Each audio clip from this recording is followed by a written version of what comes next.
Hello friends, welcome to Ratna kitchen. चलतु देखी ना आज रेसिपी कढ़ाई मशरूम किपर भाव में बनैबा। कढ़ाई मशरूम बनैबा बहुत इजी। आपको जरूर ट्राए करेंगे आउ कमेंट करके जरूर कहे किपर लगिला। आ वीडियोटी को लाइक शेयर एंड सब्सक्राइब करेंगे। सब्सक्राइब पाखे बेल आइकन को जरूर दबाई देवे जहाँफल में सब नोटिफिकेशन आपण पाखक सर्वप्रथमे पहुँची जीव। चलतु एबे देखि नेबा कढ़ाई मशरूम किपर भाव में बनैबा आउ सेथिपाई होइथिबा आवश्यक सामग्री गुड़िक। यही सब सामग्री आम कढ़ाई मशरूम रेसिपी यूज करवा। चलतु देखि ना कौन कौन सामग्री दरकार। मु 250 ग्राम छतु को बटम छतु मुठी नहीं आपको यहपरी भाव में काटी नेबे।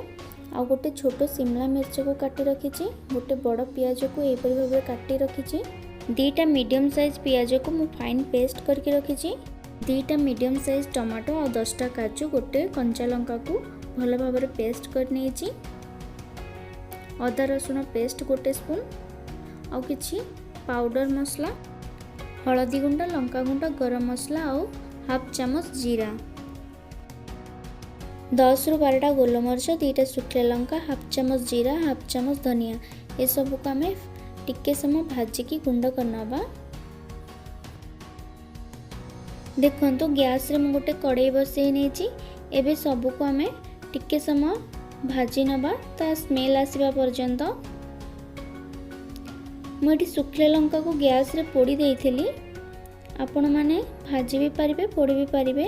देखंतु एबे मु ताको गोटे प्लेट को बाहर करके ठंडा करनोची, आको गुंड करनबा। से सेम कड़ाई रे गोटे स्पून रिफाइन ऑयल दे दोची, आको गरम हवा को टिके समय देबा। ऑलरेडी गरम अच्छी कड़ाई। आमे पियाज और शिमला मिर्ची जो रखी थे ताको आमे एबे फ्राई करनबा। 1 मिनिट रु 1.5 मिनिट फ्राई करिवे। गैस रो फ्लेम हाई रखिवे।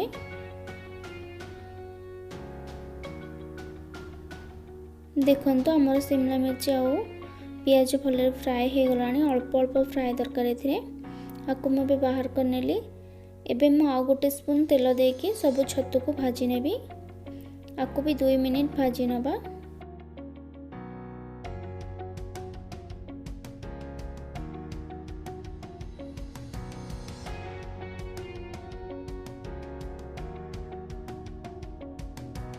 देखंतु हमर छतु एबे 2 मिनिट भाजी हो गलानी। एबे तक मैं बाहर कर नबा प्लेट को।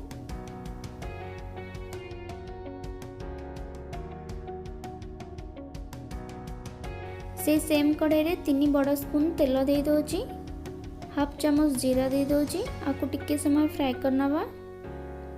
एबे हमें रखिथिबा पियाज पेस्ट को पके नबा। आपको 1 रु 2 मिनिट भाजी नबा, भल भाव में कसी नबा।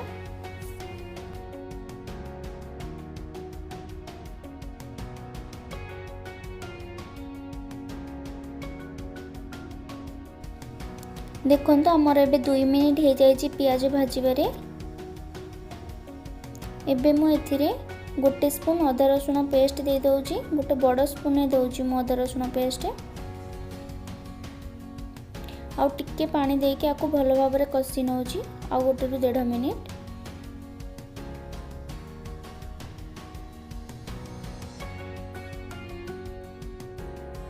एबे देखंतु 2 मिनिट हमर हो जाइए अदा रसुण पेस्ट कषिबार। एबे एथिरे मु हलदी गुंड, लंका गुंड, गरम मसला और लुण को दे देबी।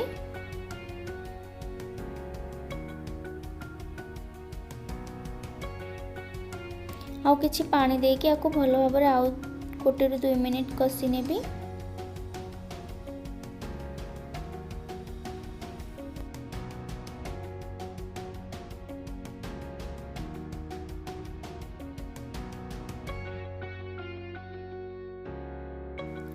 देखंतु हमर 2 मिनिट एबे हो जाइए कषिबार।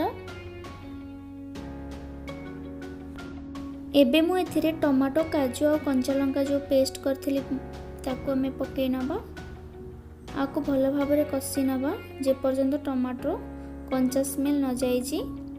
5 रु 7 मिनिट कषि नेबे। आ पानी आवश्यक हेले पानी देकी कषिबे। एबे जो आमे सुखिला लंका, धनिया, जीरा रो गुंड करथिले ताकू एथिरु मु 1 स्पून दे दोची। आको कषि नवा 5 ରୁ 7 मिनिट भल भाव में।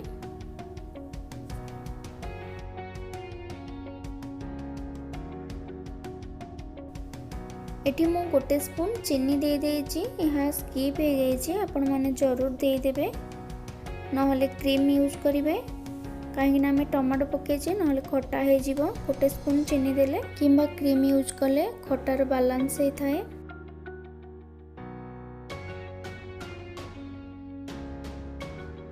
देखो आमर ए 7 मिनिट मु भल भाव मसला को कषि नहीं। एबे रखि आम छतु शिमला मिर्च आ पियाज को जो फ्राए करके ताको आम पकई नबा। आपको भल भाव में कषि नवा। मैं किसी पानी दे दूची, मोर लगी जाइए।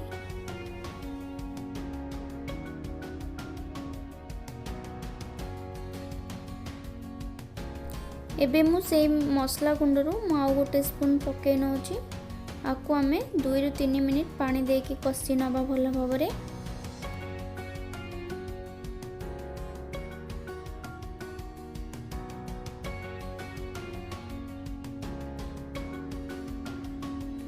देखो आमर 2 ରୁ 3 मिनिट हो जाए कषिबार, तेल ऊपर को बाहरी गलानी। एबे मु एथिरे 1.5 कप पानी दे दोची आ भल भाव में मिक्स करनबा।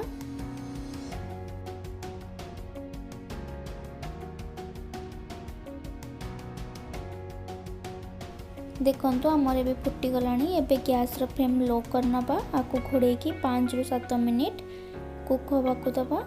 को मझिरे मझिरे चेक करेंगे नहले तले लगी जिवो। देखो आमर कढ़ाई मशरूम 7 मिनिट एवं हो जाए कुक होबार, बहुत सुंदर देखा। एथिरे मु किछि धनिया पत्र दे दोची। देखो आमर रेडी है कढ़ाई मशरूम, बहुत टेस्टी लगुच। आपको जरूर ट्राए करेंगे और कमेंट करके कहे किपरि लागिला। एबे मु आपण मानक पई सर्व करने